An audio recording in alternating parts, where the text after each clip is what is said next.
let's jump right in. Here we go.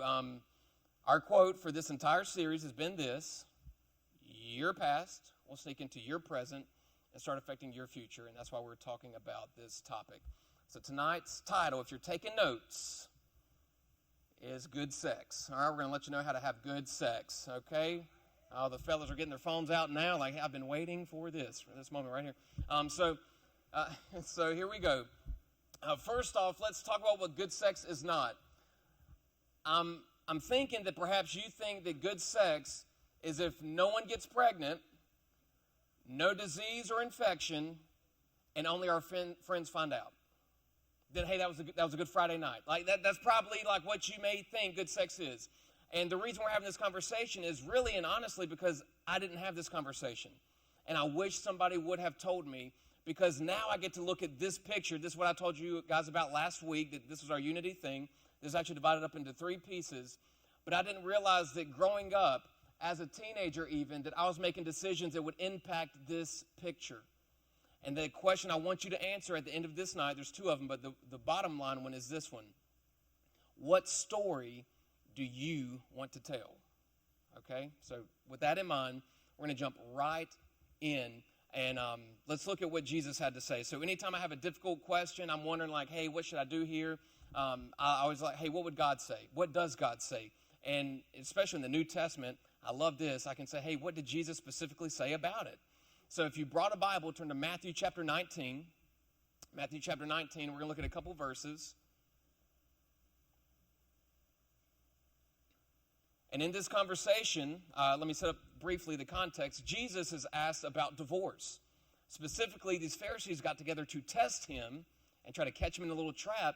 And they said, Jesus, is it lawful for a husband to divorce his wife for any reason? And Jesus, here's what he did not say. He did not say yes. And he also did not say no. He explained marriage. And it's really cool. And in his response, he answers and tells us today who can have sex and when you can have sex. And sorry, guys, it doesn't say Friday night. I'm sorry that that's not the answer. But here is the answer. Here's how Jesus responds. He says, verse 4, haven't you read that at the beginning the Creator made them male and female? For this reason, because they're male and female, a man will leave his father and mother and be united to his wife, and the 2 will become one flesh. One flesh, that would be sex, okay? So here he just told us who, and he told us when. So first off, he said the Creator, God, designed us. So God designed us as humans, and then God designed us to have sex. Yay, God, right? And a quick time out. If you have a question, like a pushback against, like, I don't know if I believe Scripture, especially the Old Testament, I don't know if I believe that. Just go with me real quick. The part that he just quoted, because he quotes the Old Testament here, the whole thing about, like, not committing adulteries from the Old Testament, that's what Moses came down the mountain with on a tablet and said, here's what God told me. So just to help your faith, or if anyone ever asks you, like, can you believe the Bible? Fellas, especially, lean into this. Do you think that a man would go up on a mountain by himself and come down with any type of law that said, have sex with your wife only? If it was made up, especially in this culture, what likely would have happened if this was all made up is what happens in many cults that you hear about today. Moses, if it were made up, would have come down with a tablet that actually said, I'm the leader, all the ladies have to do what I say. Especially in this culture that Moses lived in. But instead, it said the opposite. And Jesus had so much respect for women. And that's the heart of this conversation. Because, like, if we live now in the LGBTQ plus community, like the movement, like the letters, like all of them, okay? So the plus. So if that's the movement we're in now, is it like a culture? Like if that's where you hear like this movement going on? During Moses' time, and during this time as well that Jesus is in, it would be the divorce movement. That guys would just say, hey, you know what? I want to divorce you. I'm leaving you. And then this woman would likely go without an income. Hopefully she could move in with her son or her daughter, like if she had children. But she would be left alone. And these Pharisees are coming up and saying, hey, Jesus, can you just get a divorce for any reason? And Jesus' response goes back to, well, here's how marriage was designed, fellas. One woman, one man for life. And in that, that's how you can have this sexual intimacy with one another. That's how it was all designed. And in this, he closes, and check this out, in verse 6, he says, so they are no longer two, but one flesh. So which means, as a married man, I'm no longer thinking individually. Anytime I make a decision, I'm asking Marissa, because it impacts both of us. You may say, but Josh, that's your money. You will stay single thinking that's your money. It is our money. So if I'm going to purchase something, I ask, hey, first off, do we have sufficient funds for this? And are you okay with this purchase? I don't just show up with a boat and say, hey, look what we got. I will be sleeping in the boat, right? That will be it. And she'll poke holes in the boat, right? Just kidding. But we are one flesh. We're together, so I can't make these decisions as an individual. So again, I'm asking you, what story do you want to tell? Are you going to make a bunch of individual decisions, or are you going to prepare for the story that you want? I just wish somebody would have told me that. But let's jump back into what Jesus said. The end of verse 6, he says, therefore, what God has joined together, let no one separate. Here's what he means. Take it seriously. When you propose and when you become engaged, take that marriage and that union seriously, because you're making a covenant or a contract and a promise with each other and God. So this represents Marissa's picture and my picture, but in the middle is where we connect, and God brought that together. So I can't have individual Josh issues, habits, and addictions that are going to come into this marriage and separate it. So many times we think when it says like, hey, what God has brought together, let no one separate, you think that's at the wedding when your crazy uncle jumps up and says, I object, right? Or your ex-boyfriend says, no, it's got to be me, right? This isn't Nicholas Sparks. This is your life. So you are likely the one that will bring something into the marriage that could separate it like God said not to. So Jesus' point is take it seriously. So here's what Jesus did in that response. He took the idea of marriage and he raised the bar. And then they followed up with some more questions. Well, Moses said that we could get a certificate and da-da-da-da. And then his disciples jump in. And they say this in verse 10. The disciples said to him, if this is the situation between husband and wife, it is better not to marry. And Jesus is like, that's pretty much right. If you can't live up to this standard, it's best that you not get married. This is how it was designed. And Jesus follows up with this and says, not everyone can accept this word, but only those to whom it has been given. Translation, this is difficult, and I acknowledge that. And he goes on to talk about a group of people. I don't know if you've heard of eunuchs, all right? It's not thrown around often. But he talks about and uses as an example eunuchs. Those are people who were born without the capacity to have a sexual relationship. The parts were missing or not there or not right? So they couldn't do that. There were also eunuchs who were forced to become eunuchs, meaning that maybe you worked for the temple guard or you worked for the king, and they wanted to make sure that you kept your job and you didn't run off with some girl. So they would castrate you to keep you, say, hey, what you do to your dogs, right? So that way don't run off down, right? It's the same situation. Yeah, so fellas, aren't you glad it's 2021, right? 2020 don't look so bad all of a sudden, right? And then another one he says, and there are some who have chosen to be celibate and not get married and not be in a sexual relationship. So he's saying, yep, what you're talking about, there are people who have been forced, but there are people who choose not to get married because of the standard of it being so high. It's not what God planned, right? So if I can't live up to that standard, not going to do it. So here's the translation for that. No sex is better than not doing sex God's way. No sex is better than not doing sex God's way. So if we're answering the question, right off the bat in our bottom line, Josh, what is good sex? Good sex is done God's way. And if you can't live up to that standard, then it's better not to have sex. All right, Josh, all right, so you've kind of laid the foundation now. Here's my question. you've thrown around this sexual immorality phrase a couple times. I've heard about it. I've read about it. What does that mean? All right, so when you see in the New Testament sexual immorality, it's the word porneia, which might sound familiar because it comes from, that's where we get the word porn or pornography, okay? And sexual immorality, as described in Scripture, is this list of items, okay? So I'm just going to give a few of them. Please do not ask me about some of these because it's just not a good picture. Anyway, so here we go. Sexual immorality consists of things like rape, incest, bestiality, prostitution. Josh, what about porn? Porn's in there. What? Yep, here's why. Because Jesus raised the bar. And he said that when it comes to adultery, if you lust after someone you're not married to, that counts. You've just committed adultery in your heart. So ladies, when you're watching This Is Us, and you're like, man, I wish my man was like that. Hey, just check yourself. Check your heart, okay? What's the blonde dude's name that got into the car wreck? Sorry if y'all didn't watch it. When Kevin gets out the shower, when Randall gets out the shower, you better check your heart, all right? So let's jump back into it. But real quick, if you're wondering, like, well, Josh, what's the big idea with pornography? I mean, it's just me by myself in a room. Like, what's the idea? It's my study time. I'm trying to figure some things out. Let me, come here real quick, fellas. On your wedding night, you won't have to Google anything. You won't need directions. You're going to know exactly it, so you don't need to study or find out anything. But here's what happens when you watch pornography, and studies have shown that it can become an actual addiction, so there's that as well.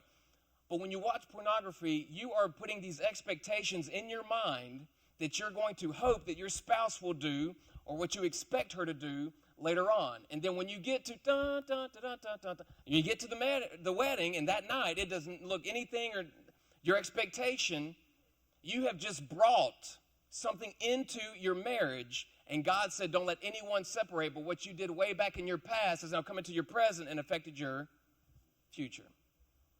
That's why your decisions matter. So when it comes to pornography, just say no. Drugs and pornography, just say no. All right, here we go. Next one. What about sexting? This one's actually pretty interesting. I'm going to take a side step from the Bible real quick. Check this out. In the state of North Carolina, sending a sext message, a picture of yourself or I guess someone else, and they're below the age of 18, guess what you just signed up for? Child pornography. Congratulations. But even more so, the Bible actually talks about this, but here's what you also did. When you send a picture of yourself and you're underage, you have just sinned against yourself in the Bible. That's what sexual sins are. But you have also, in the state of North Carolina, committed a crime against yourself. And you have to press charges when it's found out. So it's really interesting, but that's just the state of North Carolina. So there's that information for you as well. So age matters, of course, but why would you also want to, anyway, we're moving on. Third one, what about sex before marriage? Well, we just talked about it's adultery, or fornication, rather. But here's an example of this. We'll kind of look at the validity. Sex before marriage, you have just taken something away from this final picture. You just took something away from your spouse that you're supposed to spend forever with. So why would you want to make that decision? The person you're supposed to spend forever with, you've already done and made these decisions in your past. So it's almost like they're just another relationship. They're the relationship you're in now. And that's the only difference between then and now, so don't do that. And the next one, and I want to slow down for this part, but what about homosexuality? Yes, that's in there because that is sex with outside of the design that God had for sex. Sex is for one man, one woman in marriage. And so here's why I want to slow down real quick, because if we do get this question, I want to make sure you know this right here, because it's a big topic.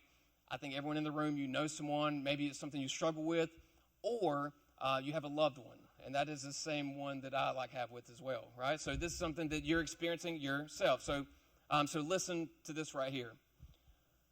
When it comes to homosexuality, okay, it's a big topic that everyone feels like they push against faith and Christianity because they feel like they're on the outside looking in. And that Christians, they can't be in our group or whatever the case may be. Jesus raised the bar for all sex. Anything sexual, he raised the bar for. So if you're heterosexual or homosexual, doesn't matter. He raised the bar and said, here's what sex is designed for. So maybe you've already written this question down or you want to ask it, so I'm going to go ahead and ask it for you, and you can still ask it again, and maybe we can go into more detail later. But Josh, if I'm gay, am I going to hell? My answer to you would be this. What do you mean by gay? And before you laugh, it's like, do you really not know?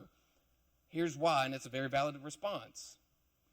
If by gay you mean that you are same-sex attracted, that you're tempted, you have a same-sex attraction to people of the same gender, but you're saying no to those relationships because of your relationship with God, then you have just said to God, you are more important to me, and my relationship with you is more important to me than this relationship. So that's actually the whole point. Every sin, that's when we say no to something that we're desiring because God says, hey, I don't want that for you. That's not what I designed for you. That's not just sexual things. That's pride. That's being angry and taking it to hatred for like everything. When you say no to those things because of who God is, that's the whole point. And when you realize you've made a mistake and you've like tripped up and you're trying to get it right, and you keep saying, God, I'm so sorry for that, and you want that relationship with God, he's like, that's the whole point. That's why I came, because I knew you might mess up, but I want to go ahead and cover that thing because I love you so much. Now, on the other side of that, if you are pursuing or in a same-sex relationship, a sexual relationship with someone of the same gender, then you're telling God, this relationship is more important to me than my relationship with you. And to which a loving God, like any other kind of relationship, will not force you to be with him for eternity. That would be cruel. But instead, when you stand before him after this life, he'll say, the way you lived your life, I could tell that relationship was more important to you than I was to you. So I'm not going to force you to stay with me. All right? Now, for follow-up questions, and in case we run out of time, Sam Allberry covers this topic so in depth. He is a pastor in England, but he also struggles or has same-sex attraction. Since he was a teenager, it was a thing. And so he, at an early age, when he heard about the gospel, heard about Jesus, he said, hey, I want to pursue that relationship. And he said no to other relationships. And he goes so in great detail and with such compassion and truth. It's so phenomenal. I'm going to share part of what he shared with a friend of his that came to him and said, hey, look, this relationship means the world to me. If I had to break it off with the person I love and care about the most, that would be detrimental. What does this mean? I'm going to share that at the end of this before we do our Q&A. But that's the response that I would give you in that scenario. So when it comes to homosexuality, here's what I need you to first know, and then we're going to move on to the next topic. Don't think that your sexuality identifies who you are. So and I don't mean to joke with it, but here's an example. When I go to decide what breakfast I want to eat in the morning, I don't decide, like, what would a heterosexual eat for breakfast? You know what I'm saying? So don't decide, like, your sexuality is not who you are. That's not how you make decisions. It's not the basis of who you are as a person. And these are not my words. This is what Sam Allberry responds with, because he gets people after he talks. They come up and say, hey, look, I really appreciate your message, but being a Christian must be extra hard for you because, like, it's really at the heart of who you are. And he says, no, it's not. I'm a Christ follower. That's who I am. So with that, we're going to move on, and then we'll come back and answer some questions. So let's go over some objections real quick, and then we'll do your questions. So here we go. Josh, what you said, that was all nice and well, but it's my body. Great response. It's my body. I can do what I want. Great response. Here's my response to that. If it's your body, how did you get to decide your height? Because I wish I could be taller. I wish I could be a baller, right? Your hair, like my hair does this thing. I wish it was different. So my point is this. It's not that it's your body. It's like the cell phone that your parents bought you. It's really their cell phone that they let you use. It's like the free room you have in their house. You call it your room, but they just let you stay there for free kind of thing, right? So that kind of situation. Moving on for the sake of time, you can't help who you love. Sure you can, right? If you say, oh, they're older, they're married, right? If you put guardrails in place and say, hey, I'm not going to go past this line, then you can navigate through those things. Next one, shouldn't you test sex before you decide to live with someone for forever, Josh? It's kind of like the car thing, like test driving a car, right? Wrong. A car is an inanimate object, right? People have emotions, right? But here's what I do want to let you know. The thing you need to test in a relationship is not the physical part. Here's why. You are physically and anatomically compatible with 50% of the world population. So you don't have to test that out. But what you do need to test out is how you connect emotionally, how you connect psychologically and morally. That's where you need to spend all of your time focused on, okay? And then one of my favorites is this one right here. Josh, I have needs. I have needs. That's a great response. Here we go. First off, food is a need. Water is a need. Clothes are a need, and that's even in some climates, right? And here's the thing. Fellas especially, I hate to pick on you, but sex is not a need. Here's how I know. Your parents will not be arrested for neglect if you don't get sex. Your parents will be arrested for neglect if you don't get food, water, or clothes. And you will be removed from that home. Right? So there you go. But let me take it a step further. Let's play out the entire logic. Let's say that, 15 years from now, you're at home, you're married, your spouse has a work trip. So they're gone. They're gone for like 4 or 5 days. They get back. They walk in the door. You say, hey, honey, how you doing? How's the trip? Oh, it's good. How about you? Oh, it's good. I got hungry. So I made some food. Awesome. We were out of water. I didn't want to use the water from the faucet. So I went and got some water so you could have some drink. I made your favorite on the stove, so it's still warm if you want to eat it. Awesome. Water, need. Food, need. Oh, and while you were gone, I had this other need pop up. So I called my friend from the gym. They came over, and we hung out and fulfilled some needs for each other. But it was good. So just to play that whole thing out, how do you think that's going to end? Yeah, probably pretty bad. Probably pretty bad. All right, so we're kind of running out of time, and if we don't get to your question today, we will answer them next week. But I do want to end with this right here. So Sam Alberry, the guy that I mentioned, had his friend come up and say, hey, when it comes to this relationship, if I have to end it to honor God, is that fair? And this relationship means a lot to me. So this is why I want to take some time to answer this.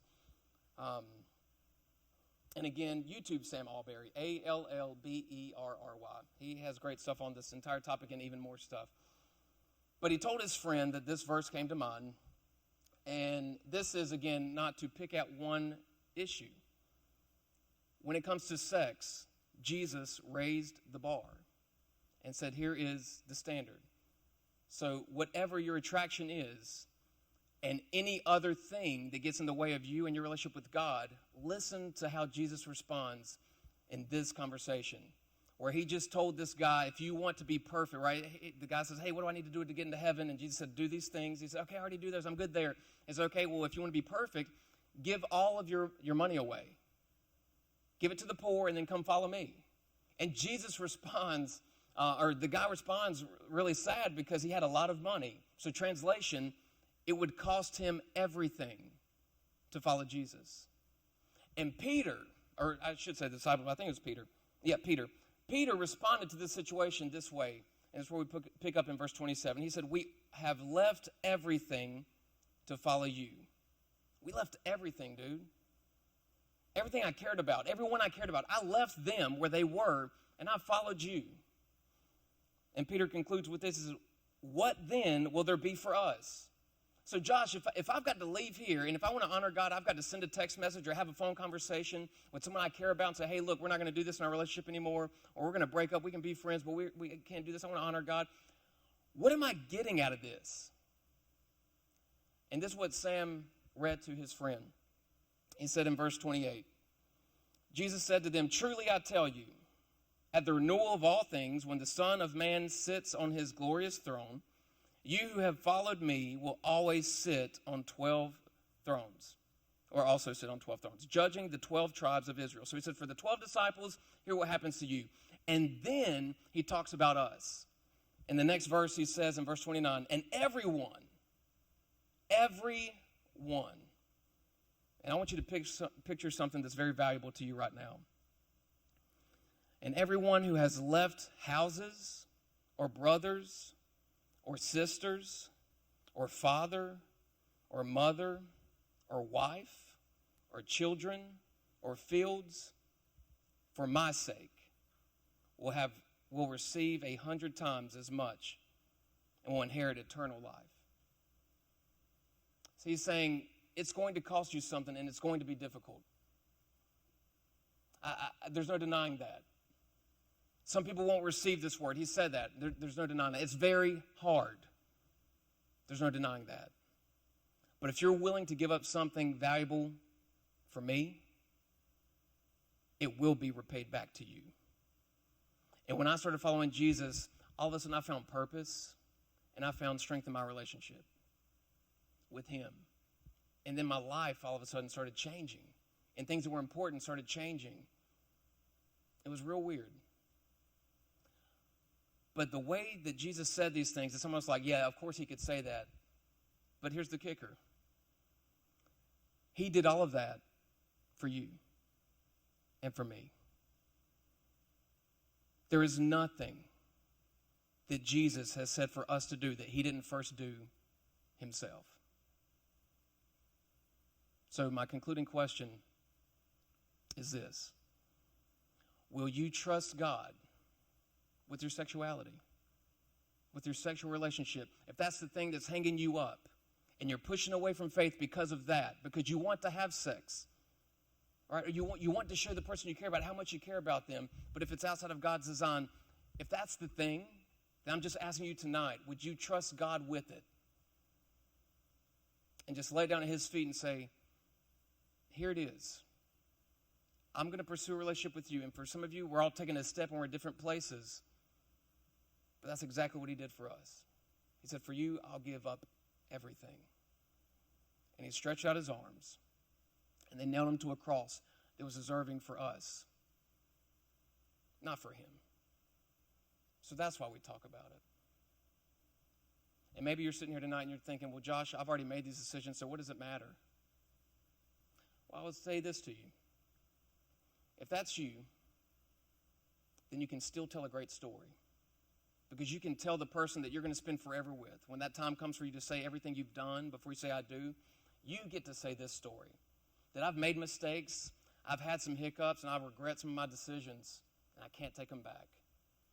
But as of February 24th, 2021, I began living my life to honor God and to honor you.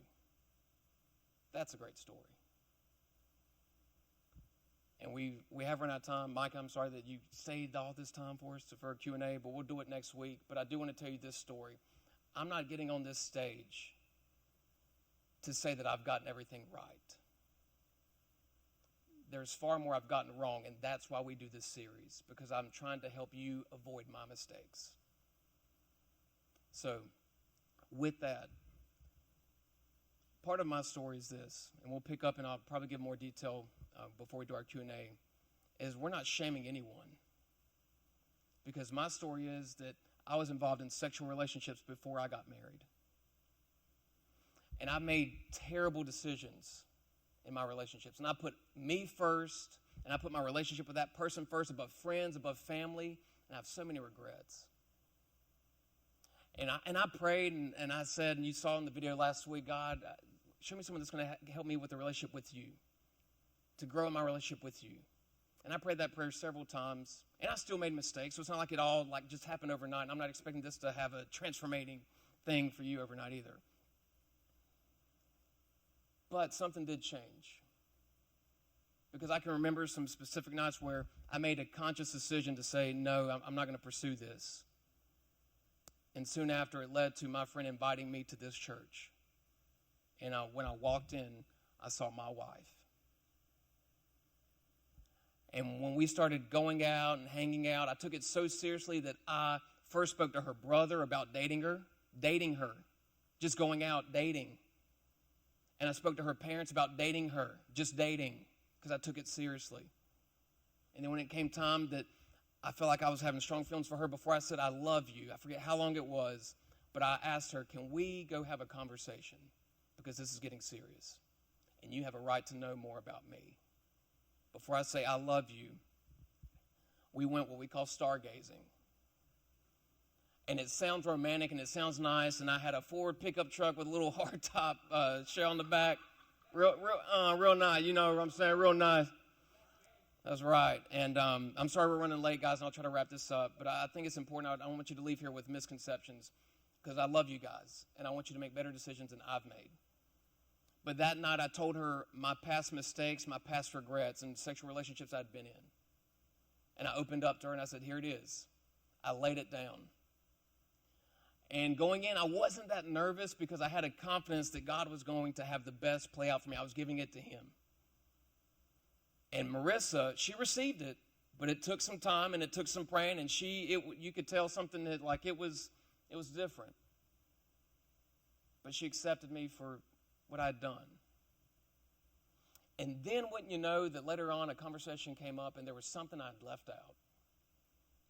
I had the sexual relationships, and I thought that was the biggest thing, but then in a conversation with her dad, it came up that I had lived with one of my girlfriends.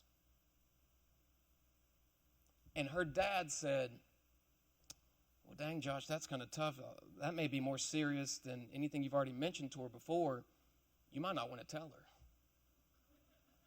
Pastor, yes, amen, I received that. I'm not going to tell her. But I looked at him, and I looked down, and I said, no, I feel like if it means that much to her, I have to tell her. So here we go again. Hey, I left something out, and I don't want anything to come up after we say I do. Here's what happened. I lived with someone. And that was so much when you're like, well, what's the big deal? You lived with her. You already talked about the sex. Because I had taken another first away from my wife. The first of having that home, coming home, like routine where you open the door. Honey, I'm home. And you're cooking the dinner and you're doing the thing. I'd played house. I'd played marriage with someone I wouldn't spend forever with. And I took something away from my wife.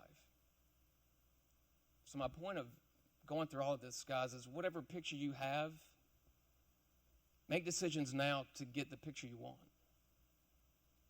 But for me, and what I'm encouraging you to do, is the way that you get the picture you want is you have the relationship with God first. Because when I did that, the pieces fell into place. There's forgiveness for your decisions. There's forgiveness for that. Jesus has already done that. And all you have to do is say yes to his relationship and make that the most important. And like he told those guys, you'll receive more for this when you sacrifice for me, like I sacrificed for you. So with that in mind, would you please bow your head and close your eyes?